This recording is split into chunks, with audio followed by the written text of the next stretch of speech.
This is your ultimate stop for everything sports. The Golden State Media Concepts Sports Podcast. Should I say more? From the NFL, MLB, the NBA to MMA, it's all in here. The Golden State Media Concepts Sports Podcast. Listen now.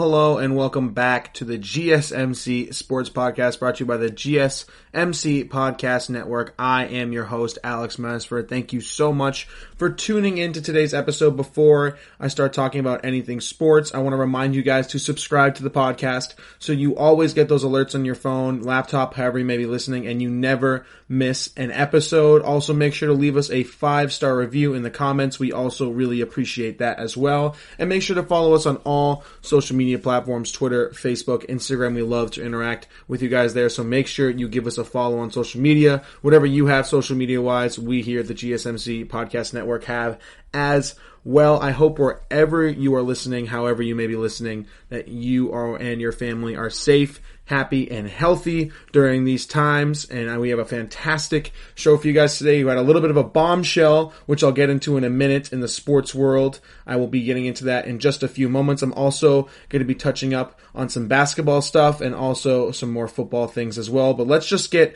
right into it with the big bombshell of the sports world yesterday. Cam Newton finally has a home, and it's the New England Patriots. Now, this is interesting for many reasons, which I'll get into throughout the episode.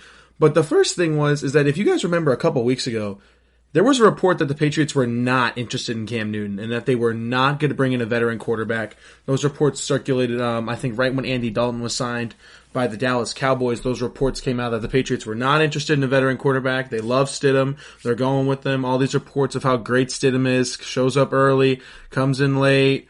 All those things, all the intangibles they have. He's the successor to Brady. Some Patriot fans were buying Stidham jerseys, believing the hype that he's the next Jimmy Garoppolo or the next Brady or the Steve Young, the Joe Montana. And then out of absolutely nowhere, the New England Patriots signed Cam Newton to a 1-year deal with incentives, I believe, that can reach up to $7 million.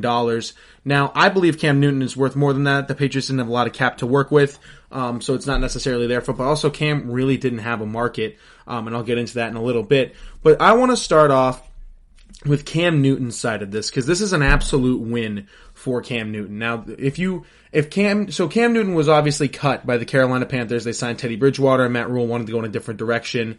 Teddy Bridgewater is a completely polar opposite quarterback than Cam Newton is. Teddy Bridgewater isn't as athletic, doesn't have a stronger arm, but Teddy Bridgewater is more accurate, better distributor of the football maybe, more efficient, more analytically sound, and healthier than Cam Newton is at this current point. He's also younger as well, so they signed Teddy Bridgewater, moved on from Cam Newton in what I would say is a controversial move among Panther fans. Not sure everybody completely agreed with that. Cam Newton, obviously one of the biggest faces of the league, one of the biggest personalities in the league as well. And I thought, personally, when Cam Newton was cut, that he would be almost immediately signed by the Los Angeles Chargers. Chargers did not go that route. They drafted Justin Herbert in the first round of the NFL draft with, I believe, the 6th pick. And then really, after the Chargers, a lot of other QB-needy teams, like the Miami Dolphins, drafted their guy. Cincinnati obviously drafted theirs. Even the Colts, who have an aging Phillip Rivers, they drafted Jacob Eason. So really kind of watered down to 2 potential landing spots where Cam Newton could really get a starting opportunity. One of them being the Jacksonville Jaguars, who I believe is tanking for Trevor Lawrence, and the other being the New England Patriots, who could be tanking, could not be, looking for the successor to Tom Brady. And I honestly thought that the best personal situation for Cam Newton would be to go to the New England Patriots, obviously get the chance to start, learn from Coach Belichick, maybe improve his efficiency, things like that. But then all those reports came out that it wasn't going to happen. And I started thinking of some other teams, like the Pittsburgh Steelers, teams with an aging older quarterback or a team with an injured quarterback. Something like that where Cam Newton could do something like what a Ryan Tannehill did last year and kind of take over a team. But nonetheless, the Patriots ended up biting the bullet and they decided to sign Cam Newton. Now, I believe personally that this has been weeks in the making. I don't think that this is there's some people that are saying that this was just a news dump, that they only signed Cam Newton because of the other news that came out of the Patriots yesterday of how they were punished for that recording the sideline incident, we'll call it, against the Cincinnati Bengals. I don't think that. I really do believe that this Cam Newton thing has been weeks in the making. I think as soon as Tom left, this is my personal theory on the Patriots and their quarterback situation. When Tom Brady left, Bill Belichick knew he needed a successor and he needed it now. He was maybe confident in Stidham. I don't really think so. I really do believe that he was targeting Jalen Hurts in the NFL draft. A mobile quarterback, great leadership, kind of similar to Cam Newton playing style-wise. Obviously a lot younger, a lot healthier, more developable, if that makes any sense, because he's a little bit more raw of a talent. He doesn't have some tendencies that Cam Newton has already built up, both positive and negative throughout his career. I really do believe the Patriots were really targeting Jalen Hurts, who went a lot earlier than some people expected to a surprise team in Philly. And then when that happened, Bill Belichick kind of walked it back and I think that's when really Cam Newton came into the discussion board. I think Bill does not want to take a year off. I'll get into this later, but there was a notion, and I even bought into it for a little bit, that the Patriots might be tanking for Trevor Lawrence. This has obviously put that rumor to bed. Again, Jarrett Stidham is a nice prospect. He's not a great prospect. I never bought into the Jarrett Stidham hype, the Jarrett Stidham that could lead the Patriots to 9-7, 10-6. And to be honest with you, I think they've had a couple months now of just Jarrett Stidham in the building, given everything with coronavirus. He's still been able to practice with not a lot of people, but maybe more coaches than people there. They've seen him in the meeting rooms. They've seen him with starting reps, maybe, with some starting wide receivers. Bill Belichick has seen everything he needs to see of Jarrett Stidham to see if he's the future or not, and Bill Belichick was not comfortable with that decision, and then they moved on to someone like a Cam Newton, who is a serviceable player in the league. Now let's get into Cam Newton, the football player now. So Cam Newton, it's a 1-year deal, $7 million. Again, this is the best thing for Cam Newton. I think this really is the best situation for him. No other team can give him the opportunity that the Patriots are giving him right now. But I don't want to get it twisted here. When the Patriots immediately signed him, everyone immediately was like, oh, the Patriots are back, Super Bowl champion, successor to Tom Brady, the dynasty continues. I'm not going there. Cam Newton is a good player, a good to great player. He was a great player. He was the best player in the league. At one point, I really do believe in 2015, he was the best football player on the planet. I really do believe that. And he's kind of down a little bit of a downward spiral from here. This is not a plug-and-play signing like what Kirk Cousins was for the Minnesota Vikings. Kirk Cousins was an established product. You knew what you were getting out of Kirk Cousins when he was leaving Washington, heading to Minnesota. That was just a plug-and-play sort of thing. Not a lot of change, not a lot of acclamation, not a lot of question marks. This Tom Brady to New England signing is a reclamation project, one that was similar to Tennessee when they took Ryan Tannehill from the Dolphins. Now, when the Titans took Tannehill from the Dolphins, it wasn't expected to be a reclamation project. It wasn't intended for that reason, but it ended up being that once Marcus Mariota either got hurt or just wasn't playing up to those standards that Mike Vrabel wanted. But this is a reclamation project. This is not a plug and play, not an insta win, not a upgrade or anything like that. This is an interesting sort of project that Bill Belichick, Josh McDaniels, Robert Kraft, the whole Patriots organization has taken on. Cam Newton's MVP season, when he was the best player on the planet, in my opinion, he threw for almost 4,000 yards, 35 touchdowns, 10 interceptions, ran for 600 yards, and added 10 rushing touchdowns to that as well. Won MVP, went 15-1 that season, went to the Super Bowl, and obviously lost it to Denver. That Cam Newton is gone. He is not going to be that in New England. And honestly, that's not a bad thing. Because again, for that Cam Newton to reappear, you have to have some sort of miraculous, turnaround, because Cam Newton hasn't been that guy since. He has not made improvements then. He's only gone down. So let's look at some stats from Cam Newton since his MVP season. Since 2016, when Cam Newton, in my opinion, was the best player on the planet, went 15-1. Cam Newton is 23-23 as the starting quarterback.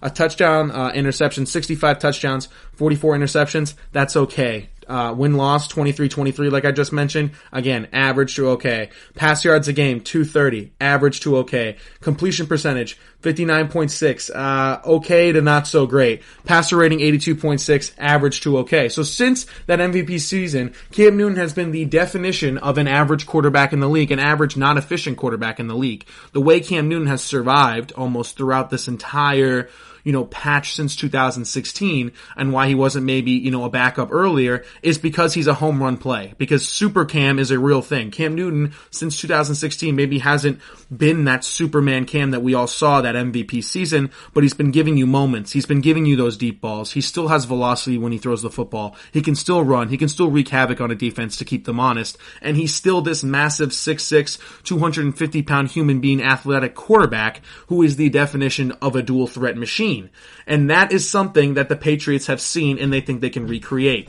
Now, again, not going to be the MVP season. He's not throwing 35 touchdowns to 10 picks. He's not running for 606 touchdowns or for 10 touchdowns again. He's not taking the Patriots to the Super Bowl, but this is the best solution for Cam Newton and New England. New England was not going to get a better option at quarterback for now. This just makes everything more interesting, but I think we need to slow the roll and really do a deep dive on what Cam Newton is.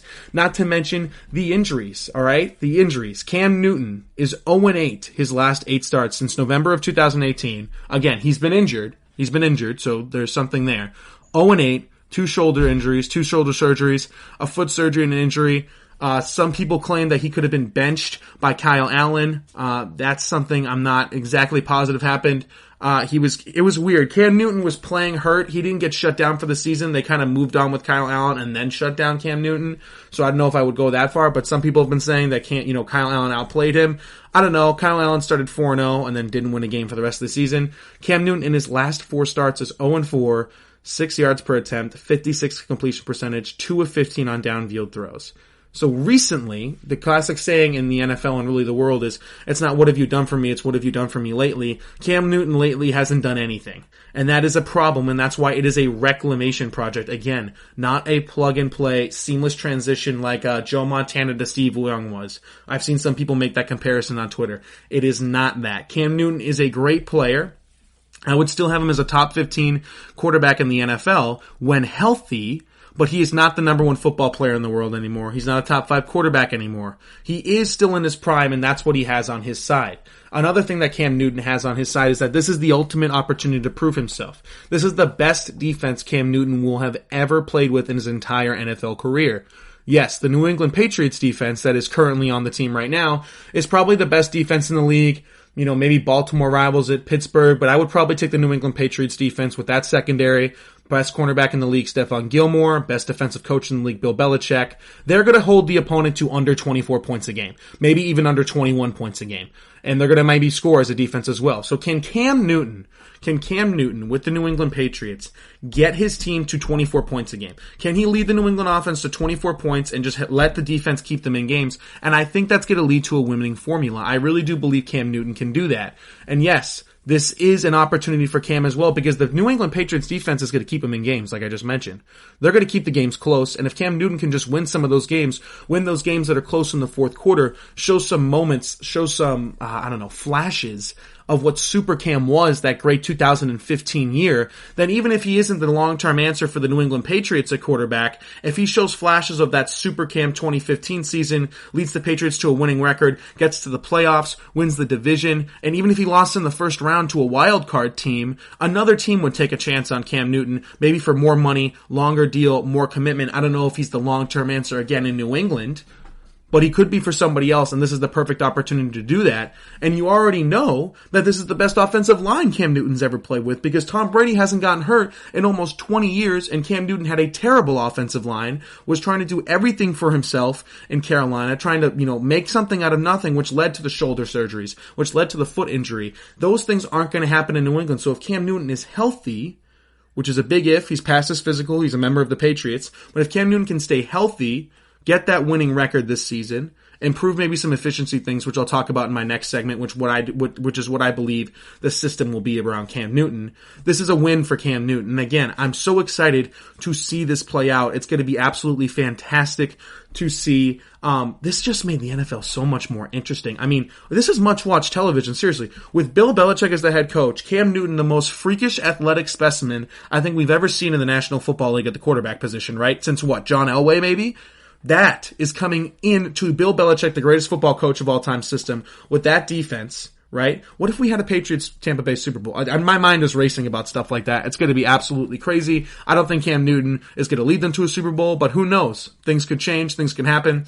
All right, we're going to take a quick break. In my next segment, we're actually going to continue with this same topic, the Cam Newton to New England Patriots story, but the flip side. What will the system look like? I've done some research. What do I think Josh McDaniels and Bill Belichick will do on the offensive side of the ball to maximize Cam Newton's talents, and where do I think the Patriots will be record-wise at the end of the year? That will be the next segment. We'll be sticking with this Cam Newton topic. This is going to be one quick short break. Make sure you stick around. Thank you so much for listening so far, and we'll be back right after this break. Are you looking for the very best NFL and college football podcast? Then check out the GSMC Football Podcast. Get the latest football news both on and off the field. From the NFL Draft to trades to the rumor mill to the NFL Combines. They got you covered. That's GSMCpodcast.com/football-podcast. Get updates on college rivalries, game day insights, and much, much more. It's football talk the way you want it. This show eats, sleeps, and breathes football. Don't forget to like them on Facebook and follow them on Twitter. Visit GSMCpodcast.com for more info.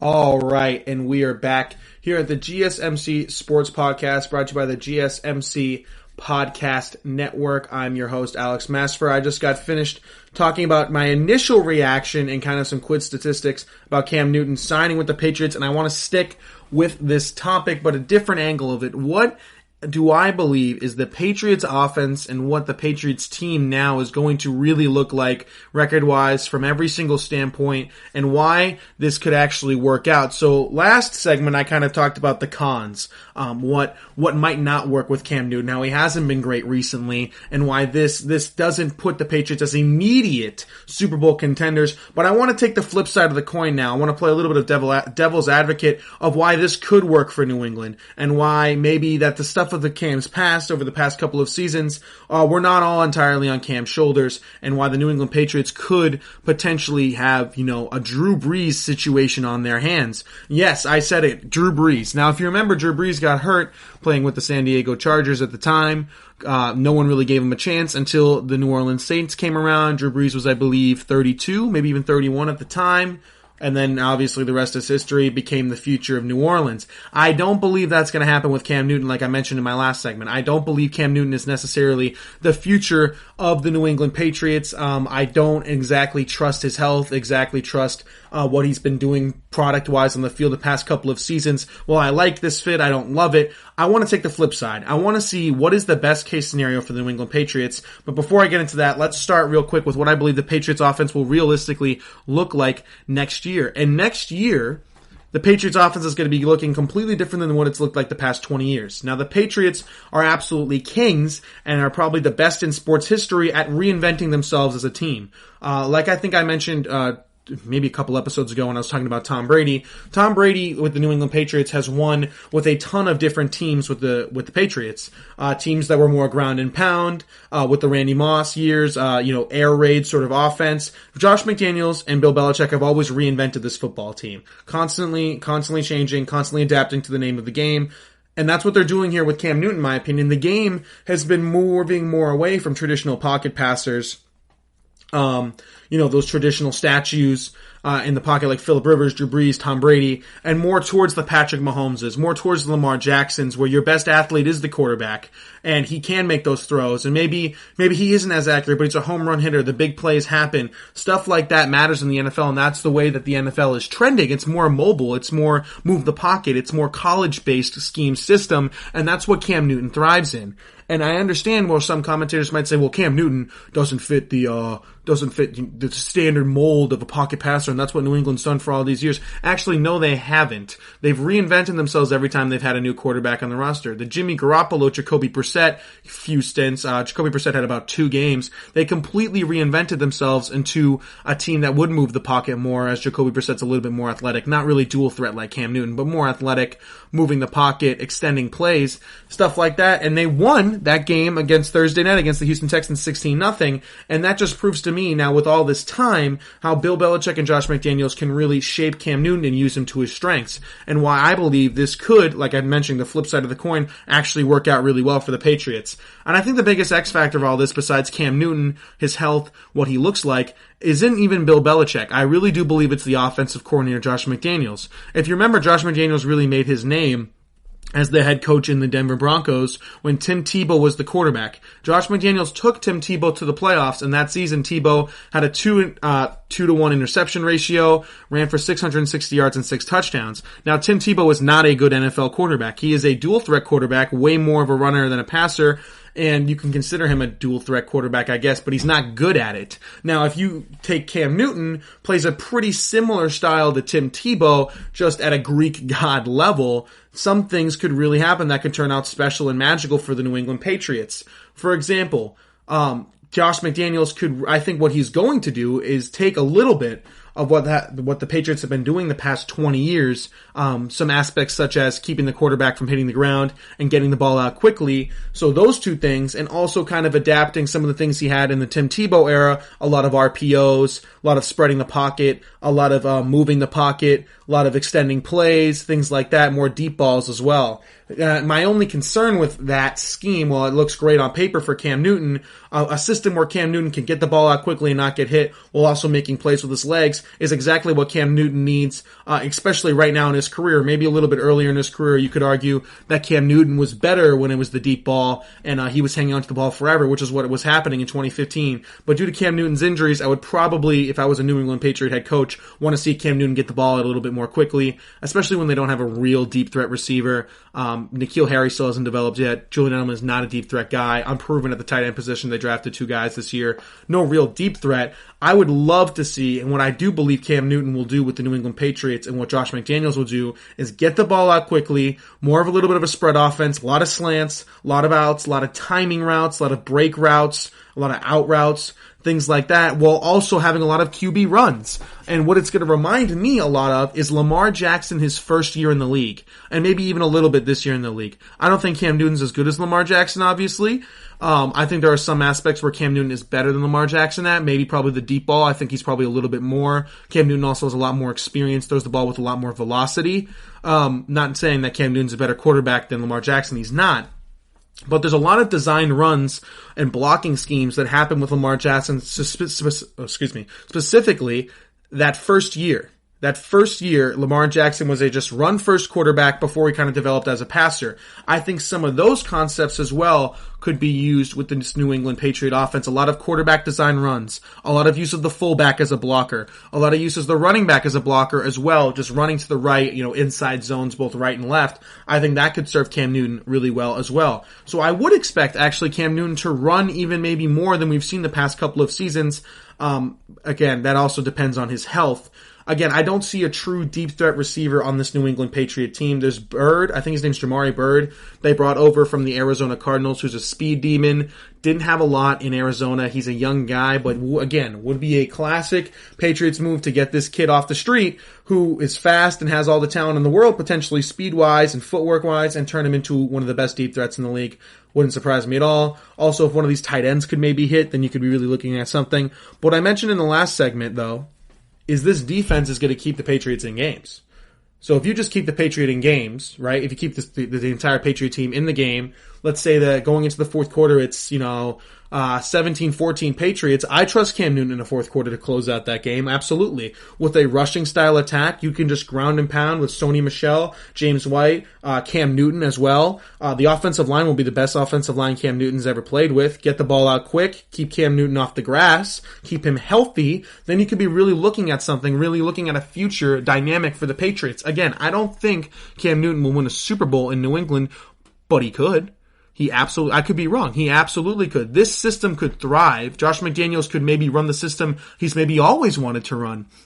Maybe this is the type of quarterback Bill Belichick's always wanted to have. I've said this on multiple occasions. I really do believe Bill Belichick has always wanted a mobile quarterback. His dad was big on the mobile quarterbacks in Navy. I really do believe Bill Belichick has always wanted a mobile quarterback, an athletic guy, someone who can extend the plays.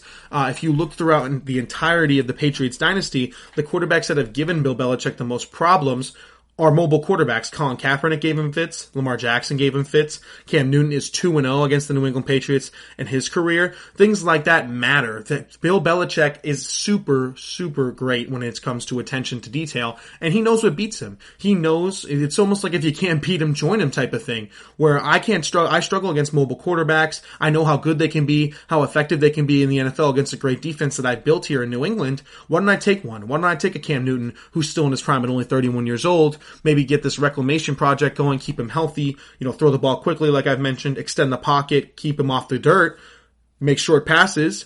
All of a sudden Cam Newton looks like a pretty good quarterback. And this is good for Cam too, because while he might have to adapt his play style a little bit to maybe a little bit more traditional pocket passing, instead of holding onto the ball for 3 or 4 seconds and trying to make something out of nothing, take that check down to Julian Edelman, to James White, to Sony Michel, to Mohamed Sanu, things like that. Not only will Cam Newton look good, like he'll stay healthy and won't have to rely all on his shoulders. I really do believe that type of system with the New England Patriots defense can win games. And not only that, Cam might actually look like an efficient quarterback for the first time in his career. Cam Newton has never been a super accurate, super efficient quarterback. Analytics will tell you Cam Newton isn't good. But if he can boost to having a season that's very efficient, very accurate with those short throws, also show that he's healthy with the moving of his legs and he's making plays on the ground as well, and the Patriots win some games, like I talked about in my last segment, somebody else will give Cam Newton a chance. Someone will give an athletic, accurate, efficient quarterback, even if it's for 1 year, a chance. Absolutely. They'll brought him into camp, and Cam Newton will look like he's reinvented himself. But the best case for New England overall, and what some Patriots fans believe, is that Cam Newton is the successor to Tom Brady for the future and the dynasty chugs on. Again, I do not believe this will happen, but let me hit you with a little bit of a theory here. Now, I'm going to make this comparison that I made at the beginning of the segment, the Drew Brees comparison. Drew Brees was a fantastic quarterback for the Chargers, got hurt, nobody really knew what he would be after his injury. They obviously moved on, got Phillip Rivers or Eli Manning, and then traded for Phillip Rivers. And then, Drew Brees kind of bounced around and finally found his way to New Orleans, became the future of New Orleans, obviously a Super Bowl champion, one of the greatest quarterbacks of all time. Drew Brees and Cam Newton are in a similar situation here, okay? Drew Brees, a little bit different, but pretty similar. Cam Newton's coming off of 2 major injuries, that foot injury and that shoulder injury. We still don't really know how that foot is. He never got a lot of game time in to really see how it is. And obviously that shoulder injury as well. No one took chances. Bill Belichick finally takes a chance. Drew Brees goes to New Orleans, gets paired up with the great head coach Sean Payton. Cam Newton goes to New England, gets paired up with a great offensive coach, Josh McDaniels, an offensive coach that loves his mobile quarterbacks, Josh McDaniels, and head coach Bill Belichick, greatest coach of all time. Also, when Drew Brees was put into the New Orleans system, the division was not great. Carolina, Atlanta, and Tampa Bay were not great. The division was theirs for the taking relatively quickly when Drew Brees got there. Now look at the AFC East. Josh Allen, obviously, and the Bills are supposedly the favorites. I don't trust the Bills for anything. I love their defense. I don't think Josh Allen is great. I think he's an inaccurate quarterback, and I don't trust their weapons. I like Stephon Diggs. I like John Brown. I just don't trust Josh Allen. I don't trust their offensive line. I love their coach. I love everything about the Bills besides Josh Allen, and you already know that the Patriots have their number. You already know that the Dolphins are capable of beating them. So are the Jets. The AFC East has never been a consistent powerhouse team division except for New England, obviously. obviously. So the Bills, I don't trust for anything. I don't think the Jets are going to be very good. I think they're going to be terrible, actually, and I think this is Adam Gase's last year, like I mentioned before. And then when you look at the Dolphins, who I like as a team, I love Tua Tagovailoa. I think he's going to be a great, fantastic, one of the top quarterbacks in the league. But they're still a year or two away in the rebuild. They're only U-tier of the rebuild, and we don't even know when Tua Tagovailoa is going to be stepping on the field. So the division is for the Patriots for the taking again. They have the best defense in the league. They get a great head coach, so similar to what the Drew Brees, Sean Payton thing was. Drew Brees gets paired with a fantastic offensive coach that loves his style of quarterback, loves the spread offense, and Cam Newton gets paired with Bill Belichick, who will have the defense, Josh McDaniels, who likes a mobile quarterback, likes extending the pocket, fits to all of his strengths, and then you have a real winner on your hand. If the Patriots had a true number one receiver, this is crazy, but if they traded for like an Odell Beckham Jr., who OBJ was recently working out with in a video, they got a true number one receiver, then you have some serious considerations of, are the Patriots back into contention? And I won't be surprised. I don't think it'll happen, but again, I'm not going to be surprised if the Patriots go 11-5. Win the division, win a playoff game or two, and Cam Newton looks fantastic, looks efficient, looks healthy, and looks great, and looks awesome in this Patriot new system, and maybe could be the new Drew Brees of the New England Patriots. Not that he'll be as good as Drew Brees, but just as a stable future quarterback for the New England Patriots for the next 4, 5, 6 years, or even more. Cam Newton's only 30, so I thought that in comparison was very interesting. Now, where do I think this puts the New England Patriots? So in my prediction segment a couple episodes ago, I had the New England Patriots going 5-11. They have the hardest schedule in the league. That hasn't changed with the Cam Newton signing, and I don't love their weapons. They still have the hardest schedule in the league, and I don't love their weapons, but I think Cam Newton takes them from a 5-win team to, at worst, a 7-win team. So the worst the Patriots are going to do this year now, in my opinion, are 7-9. I don't think they go 7-9. I think the Patriots are going to go 9-7, maybe 10-6. 10-6 is a max. I believe with Cam Newton and this current Patriots team, the defense and a bad Cam Newton will win 7 games for the New England Patriots. If Cam Newton gets hurt, they'll go back down to 5-11. But a bad Cam Newton, a not great fit Cam Newton, and this Patriot defense gets 7 wins.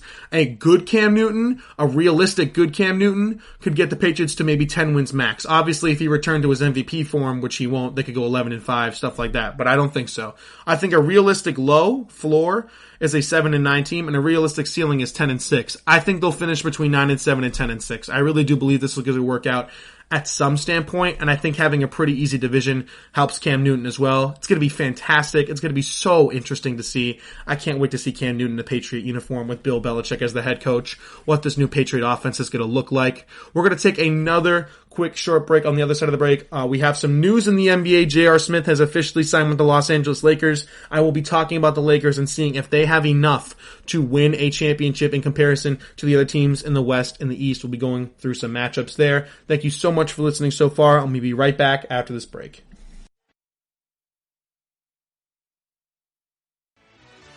Check out the show that's built on the MMA. From the UFC to extreme cage fighting, they got the fights covered. Check out the GSMC MMA podcast. Get the latest news on past or upcoming fights. Join us as we talk to and about some of the biggest names in the MMA, past, present, and future. When it's the fight game, there's just one show to check out. GSMCpodcast.com/MMA-podcast. Don't forget to like them on Facebook and follow them on Twitter. Visit GSMCpodcast.com for more info.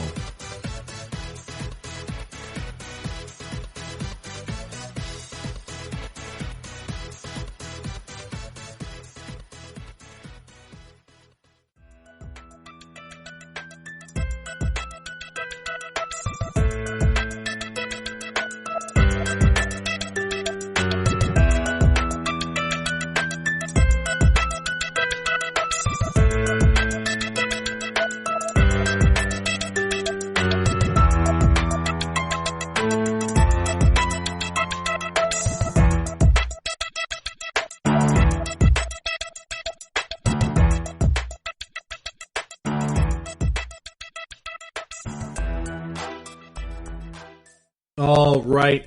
We are back here at the GSMC Sports Podcast, brought to you by the GSMC Podcast Network. We obviously had the bombshell Cam Newton news that happened yesterday, but also what has happened today, some more recent news, is that J.R. Smith is back in the NBA, and I feel like everyone could have guessed where he would have ended up, and that's the Los Angeles Lakers, his connection with LeBron James, Clutch Sports, Rich Paul, all of that good stuff. LeBron James has brought back, I'm going to say LeBron's really brought him back, but the Lakers have brought back J.R. Smith.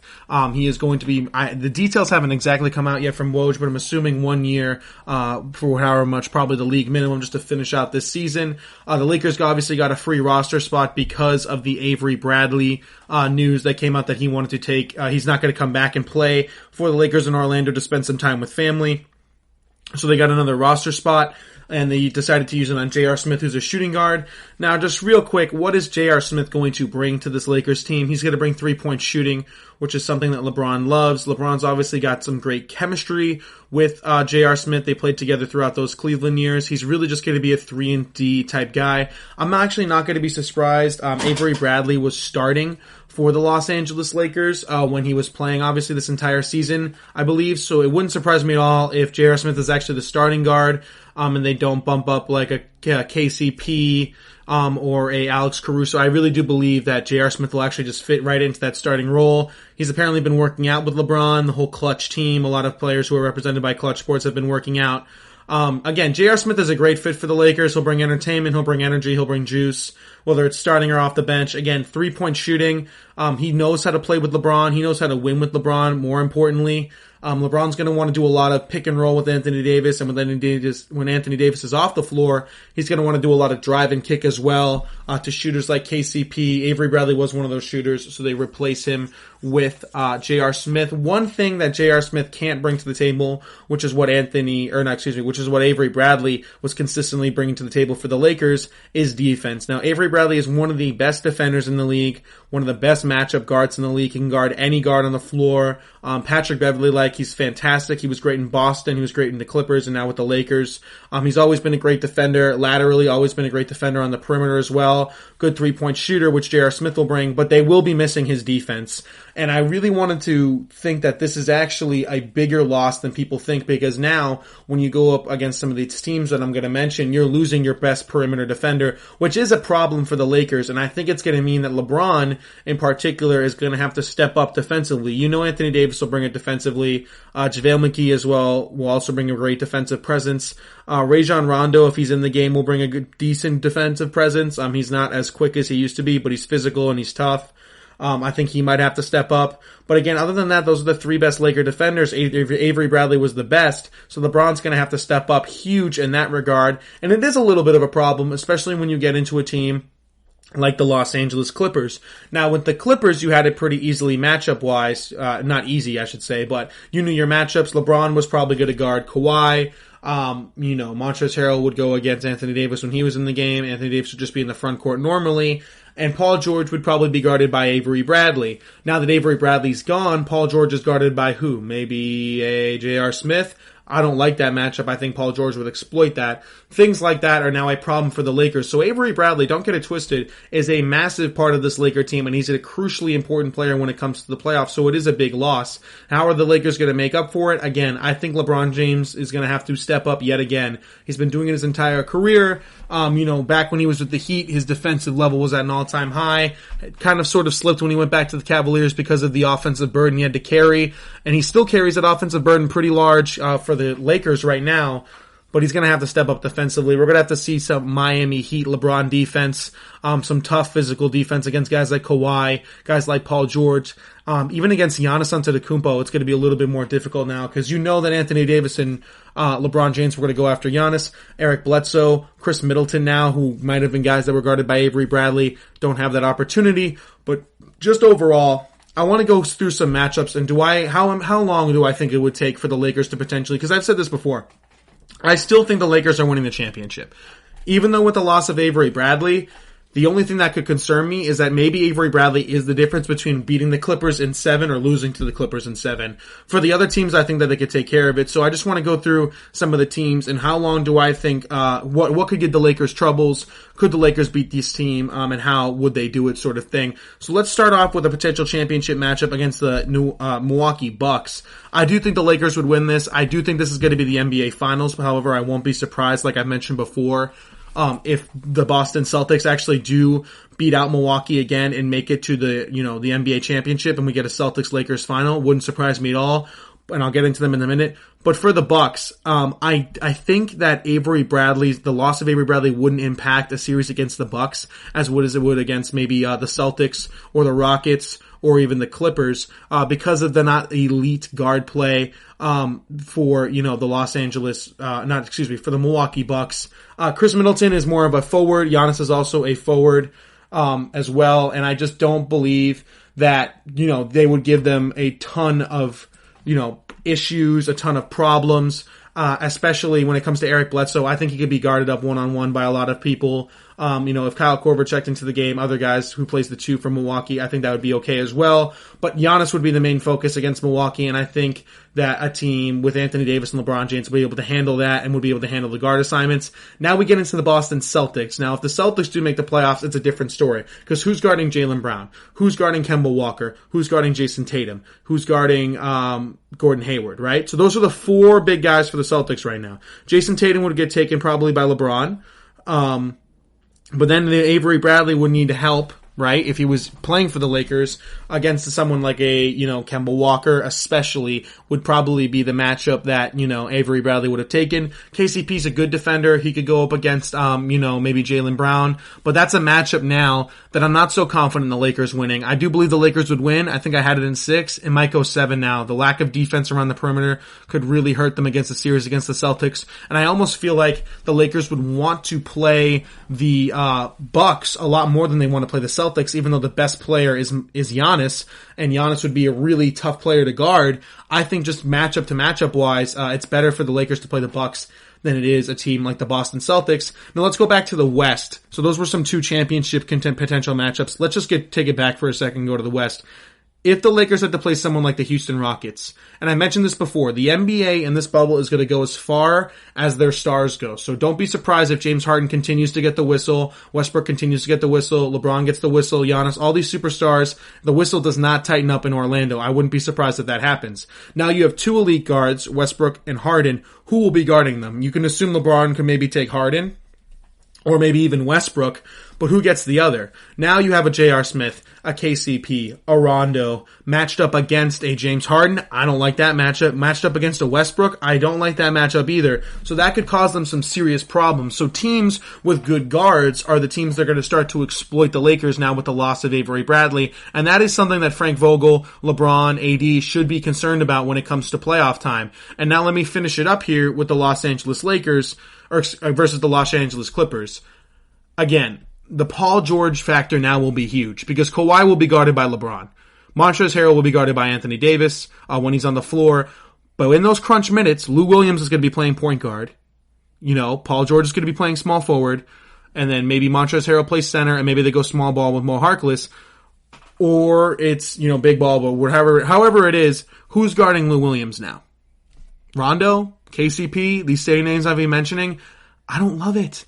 I don't love that matchup, and I'm really tempted to now say that the Lakers won't win the championship and they'll go to the Clippers. I'm going to edge it out because I believe in LeBron James and the Anthony Davis pick and roll, but again, I think the series was already going to 7 games. When a team like the Clippers has elite guard play from Paul George and Lou Williams, that's really tough. Lou Williams easily gives good defenders 20 points a game, and so does Paul George. Now against a bad defender, then you could be seeing 30-point games from Lou Williams and 25-point games from Paul George, and while you might contain, Kawhi as much as you can to maybe an 18 or a 22-point game, if those other guys are killing you and you're not matching up well on the offense or on the defensive end against them, when the Clippers bring such a good defensive presence with Kawhi, Harrell, Patrick Beverley on the floor, Paul George on the floor, then you could get in some real trouble. The Lakers could be in some serious trouble if they let the other guys beat them. Maybe they do contain Kawhi or Paul George, but if Lou Williams has 30-point games consistently because he's on a mismatch against a Rondo, a KCP, a Caruso, a J.R. Smith,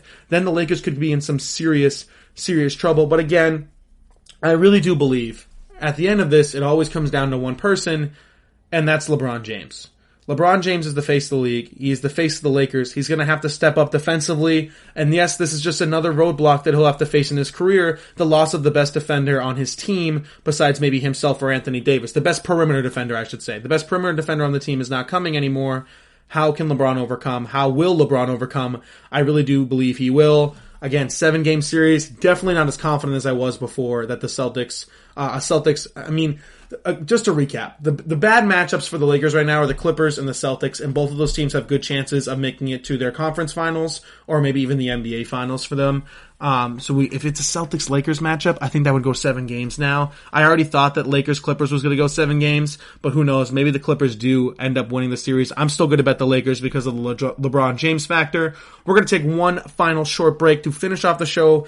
After this break for the last segment, I'm going to be giving you my top 10 NFL quarterbacks in the league. We've been talking a lot of Cam Newton, talking a lot of Tom Brady, Aaron Rodgers, all that. I want to give you my top 10 quarterbacks in the league, regardless of age. I've done young quarterbacks. This is just top 10 quarterbacks in the league, regardless of age, where you're at a career. Who is the best top 10 quarterbacks in the league today? So make sure you stick around for that after this short break.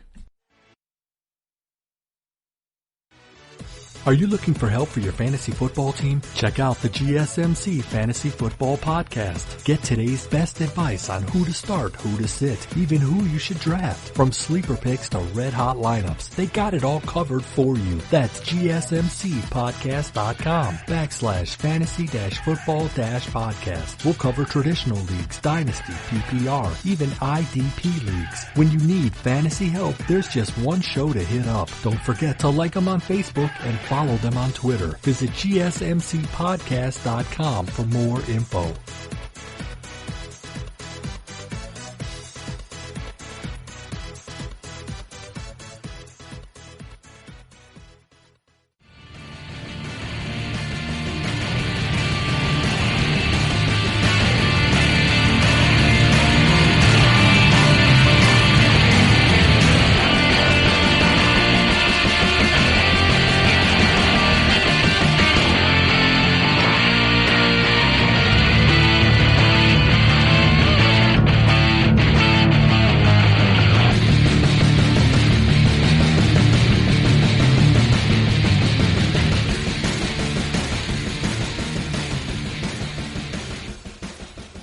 All right, and we are back here at the GSMC Sports Podcast, brought to you by the GSMC Podcast Network. I am Alex Mesfer for the last segment of the day of this absolutely packed show. We finally got some real sports news instead of just speculation. We got some breaking news: the J.R. Smith signing, Cam Newton signing to New England. This was an absolutely blast episode to record for you guys. But to finish it all up, I'm going to be giving you guys my top 10 NFL quarterbacks in the entire league. My favorite thing to talk about in sports is NFL quarterbacks. I'm fascinated by the position. I think it's the most iconic position in sports, most important position in sports.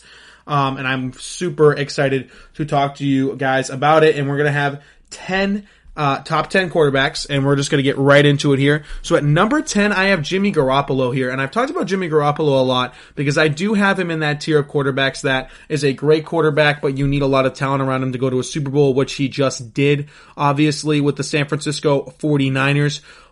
But I still believe Jimmy Garoppolo is really talented. I think he's better than Dak Prescott personally. I talked about this, I think, in my last episode or 2 episodes ago, where while they're on the same tier for me of quarterbacks that are good but need a lot to help win, I think Jimmy Garoppolo is better. I keep giving you guys this stat, but Jimmy Garoppolo is actually top 5 in the NFL when the play breaks down, when in the first read is not open, and that's super important to me. That is the difference between, for me, of a good versus a great quarterback, and I know everyone's going to harp on Jimmy Garoppolo for missing that big throw in the Super Bowl, which he obviously did. He had the game-winning play right in front of him, and he overthrew the guy by about 3 yards.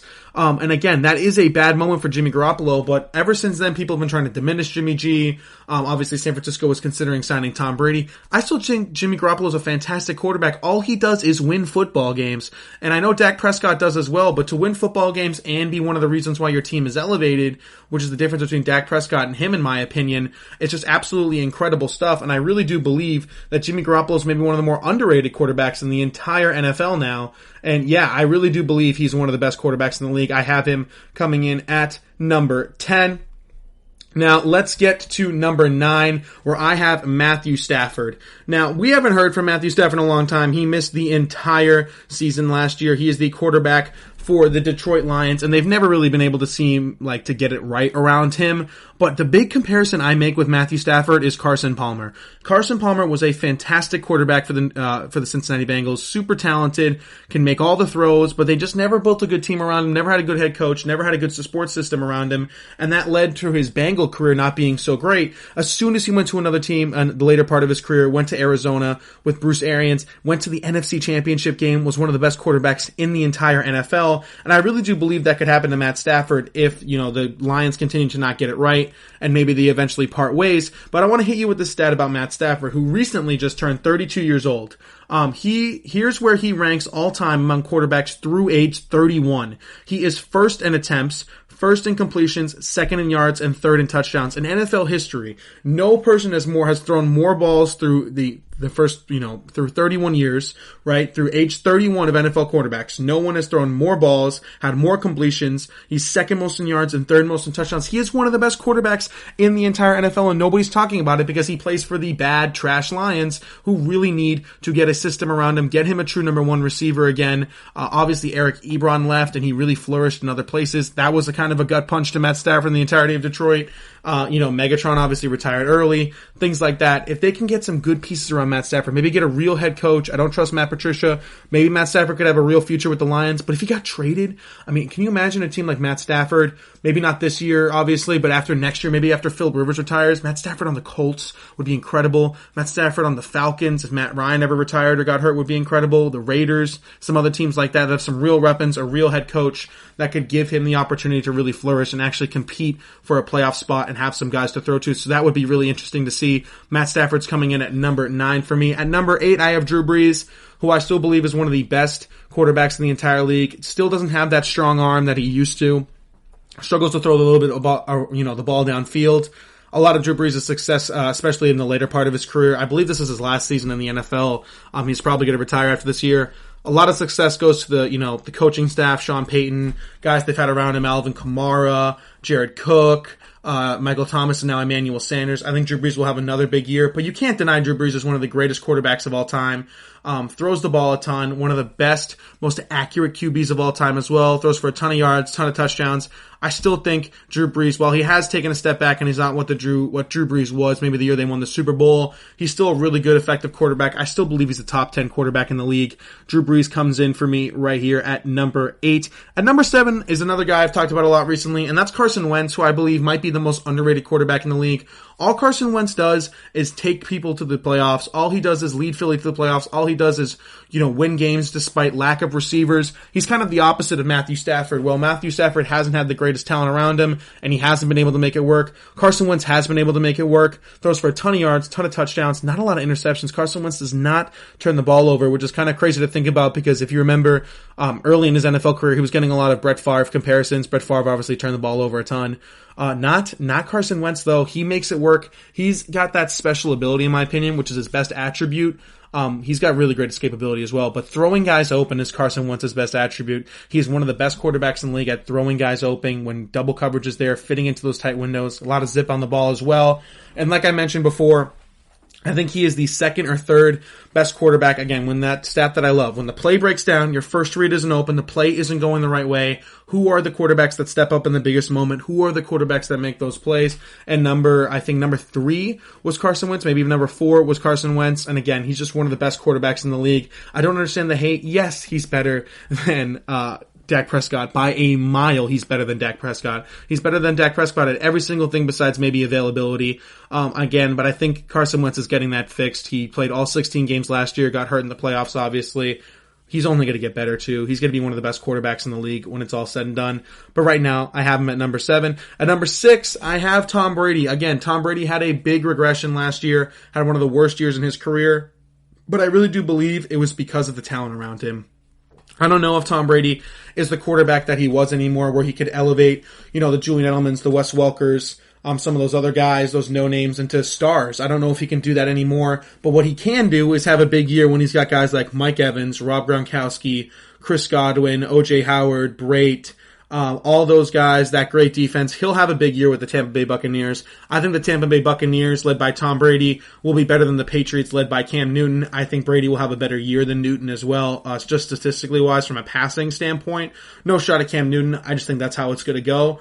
But I totally believe Tom Brady is still a top quarterback in the league, and I have him at number 6. Wouldn't qualify him as top 5 anymore, but definitely here at number 6 is a good spot. I think he's better than a lot of quarterbacks in the league. I still think just based off cerebralness alone and football IQ, he's up there in the top 10, and I still think he's got some stuff left in the tank with an arm. Maybe can't zip the ball downfield. It'll be interesting to see how Bruce Arians kind of deals with that in his system. Maybe they're more short throws. Mike Evans can do something like that. Maybe Mike Evans works a little bit more in the slot. It'll be interesting to see. But Tom Brady is still a top 6 quarterback in the league, and that's where I have him, right there at number 6.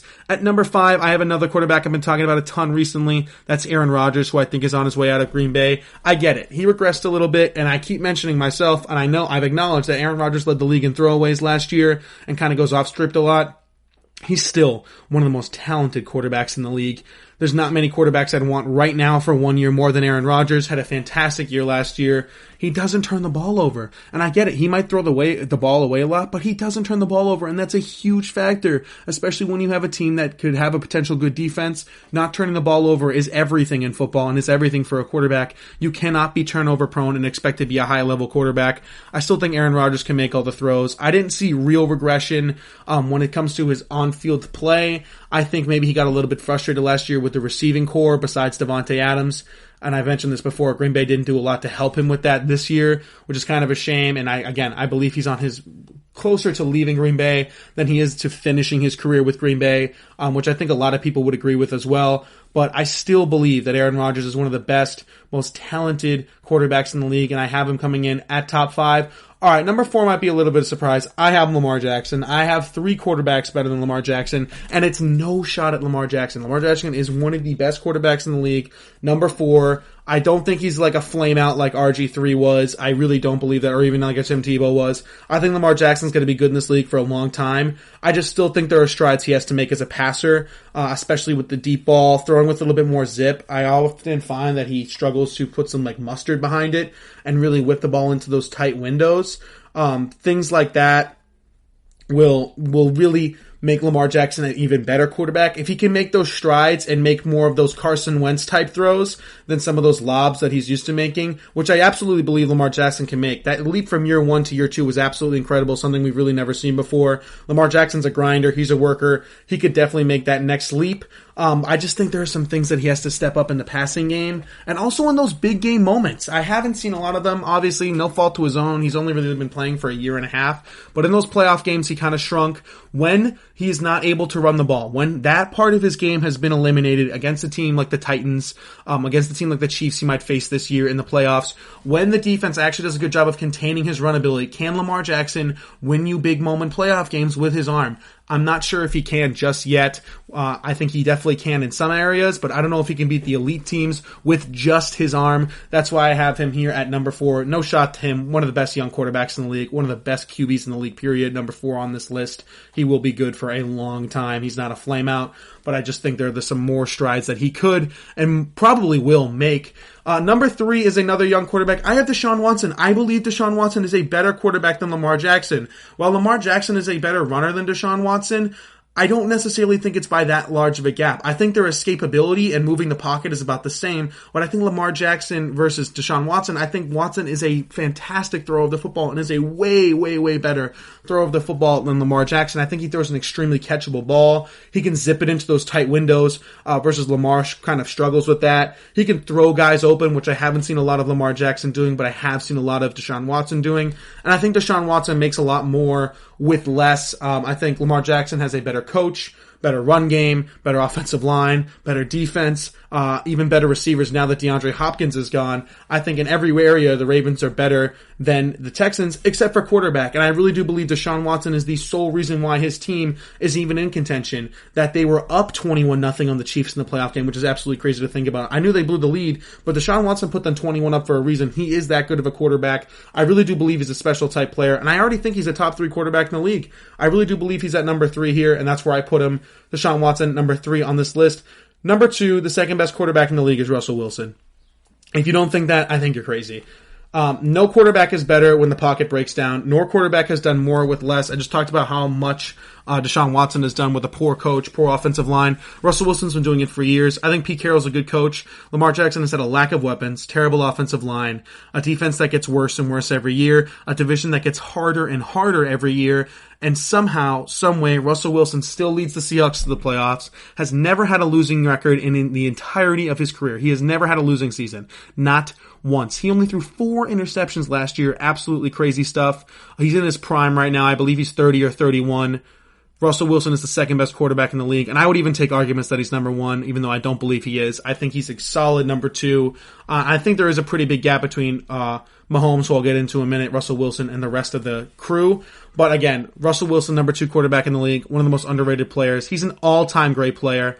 And I really do believe that we got to give him more credit for what he's done with the Seahawks. Again, never had a losing season his entire career. Just consistently finds ways to win with the Seahawks with that poor receiving core. It's getting better with DK Metcalf and Tyler Lockett, but it's not at an elite level like a team that, like Mahomes has, who I'll get into right now. And at number 1, I have Patrick Mahomes. Yes, he's the best quarterback in the league. This is fairly obvious. He can do everything. His escapability, moving of the pocket, throwing the ball downfield, his accuracy, no-look throws. Yes, he's got weapons. Yes, he's got Andy Reid. I don't give a rip. He's fantastic. So much fun to watch. Reminds me pretty much of what Dan Marino was supposed to be. No shit at Dan Marino. He had a great career, but with the championships, consistent deep playoff runs, things like that, Patrick Mahomes is what Dan Marino was supposed to be. Reminds me a lot of Dan Marino. Going to be an all-time great player. First ballot Hall of Famer. Not yet. Eventually will be. And if anybody has a chance at beating Tom Brady's GOAT status, it's Patrick Mahomes. He's not going to. I don't think Patrick Mahomes will win 6 Super Bowls. But if anybody's going to do it, it's going to be him with the Chiefs and his ability and his throwing ability. And he might have the best arm in NFL history, talent-wise, when it's all said and done. That is going to do it for today's episode of this GSMC Sports Podcast episode. Absolutely loaded show today. Thank you guys so much for watching. It was a blast to record. Can't wait to see what Cam Newton does with the Patriots. Can't wait to see what the Lakers do in the playoffs. That is going to be it for today's episode. Thank you again so much for watching. Make sure you subscribe to the podcast, follow us on social media, all that good stuff. Again, thank you so much for watching, and I will see you all in the next episode. You've been listening to the Golden State Media Concepts Sports Podcast, part of the Golden State Media Concepts Podcast Network. You can find this show and others like it at www.gsmcpodcast.com. Download our podcast on iTunes, Stitcher, SoundCloud, and Google Play. Just type in GSMC to find all the shows from the Golden State Media Concepts Podcast Network, from movies to music, from sports to entertainment, and even weird news. You can also follow us on Twitter and on Facebook. Thank you, and we hope you have enjoyed today's program.